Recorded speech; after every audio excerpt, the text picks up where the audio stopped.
간염의 한의학적 치료법에 대해서 들어봤고요. 물론 치료도 중요하겠는데 평소의 생활 습관도 좀 중요할 것 같아요. 그래서 좀 평소 관리법 어떤 것들이 있을지 좀 말씀해 주시죠. 예. 간 건강을 관리하는데 이제 도움이 되는 거는 사실은 어떠한 요소들이 간을 부담스럽게 하는가를 이해하시면 제일 쉽습니다. 이제 간을 부담스럽게 하는 거는 제일 첫 번째는 간을 해독시키는 기관이죠. 그렇기 때문에 독소가 쌓일 수 있는 그런 어떤 것들이 제일 안 좋습니다. 예를 들어서 음식으로 치면 패스트푸드라든가 아니면 인스턴트 식품이라든가 아니면 잦은 과음이라든가 이런 어떤 우리가 먹고 마시고 하는 것들을 조심할 필요가 있고요. 그리고 간은 이 몸을 피로를 회복시키는 그런 기관이기 때문에 이 어떤 내 몸이 감당하기 힘든 그런 과로라든가 아니면 어떤 이 과격한 운동도 간에 도움이 안 되고요. 그리고 역으로 규칙적인 운동을 하고 규칙적인 생활을 하고 이 몸에 독소가 안 쌓일 수 있도록 체중 관리를 하고 이런 것들이 굉장히 중요하고요. 그리고 이 과로하지 않을 수 있도록 충분한 수면을 취하거나 아니면 규칙적인 어떤 충분한 휴식과 규칙적인 수면을 취하는 것 그것도 굉장히 중요하고요.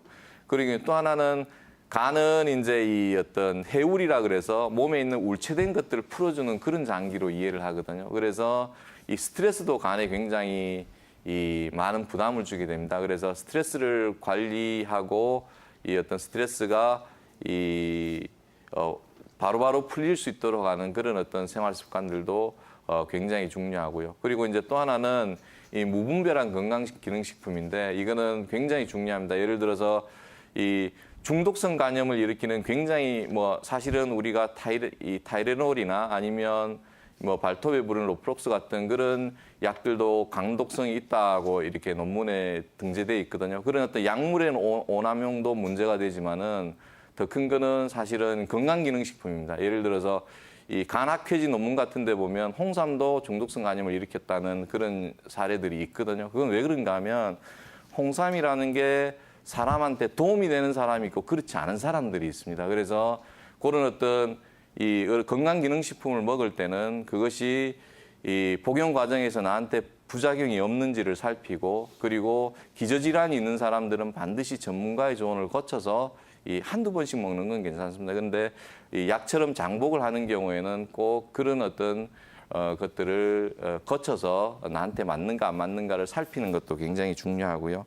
그리고 이제 또 하나는 이 간이 손상될 때 나타나는 증상에 대해서 이 시청자분들이 꼭 알고 계셔야 됩니다. 뭐냐면 우리가 보통 우리 유명한 이 차두리 부자가 나와가지고 간 때문이야, 간 때문이야 그러는데 이 간이 손상됐을 때 나타날 수 있는 제일 첫 번째 신호는 피로입니다. 아니 자꾸 졸리고 피곤하고 노곤하고 이런 증상들이 있고요. 그리고 이제 또 하나는 이 간이 손상됐을 때 나타나는 신호가 첫 번째 소화기 장애입니다. 그러니까 주로 이제 내과 의사나 한의사들도 많이 이제 오진을 하는 경우가 그런 경우인데 더부룩하거나 체하거나 이래서 왔는데 그것을 소화기만의 증상으로 보면 안 되거든요.